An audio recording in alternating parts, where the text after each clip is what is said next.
amashami. Yesu ati ni jyewe muzabibu abo nacunguye nk'amashami. Data ni nyirawuhingira kugira ngo ubashe gukomera ukomeze nk'amashami. Icyiza cy'umuzabibu we komerera amashami yawe, komerera amashami yawe kugira ngo yere imbuto nziza. Ewe giti cy'umuzabibu we komerera amashami yawe, komerera amashami yawe kugira ngo yere imbuto nziza.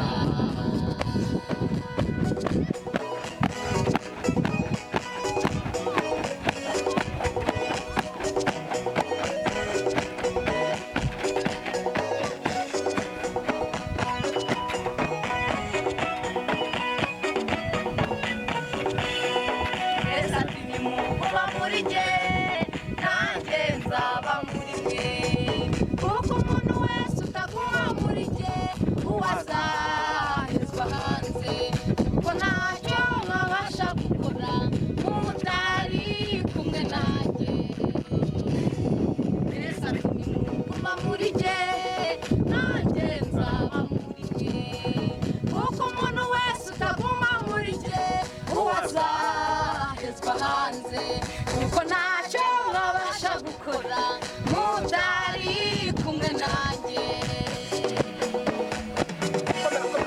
Ewe giti cy'umuzabibu we komerera amashami yawe, komerera amashami yawe kugira ngo yere imbuto nziza.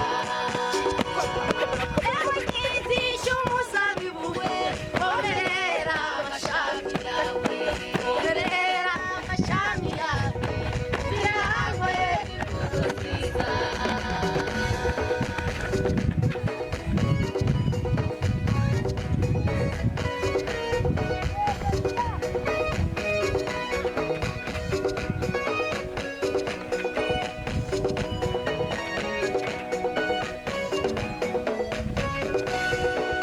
Uko data yankunze niko nanjye nabakunze, nimuguma mu rukundo rwanjye nanjye nzabana namwe. Muri inshuti zanjye nimukora ibyo Uwiteka ashaka. Uko data yankunze niko nanjye nabakunze, nimuguma mu rukundo rwanjye nanjye nzabana namwe. Muri inshuti zanjye nimukora ibyo Uwiteka ashaka.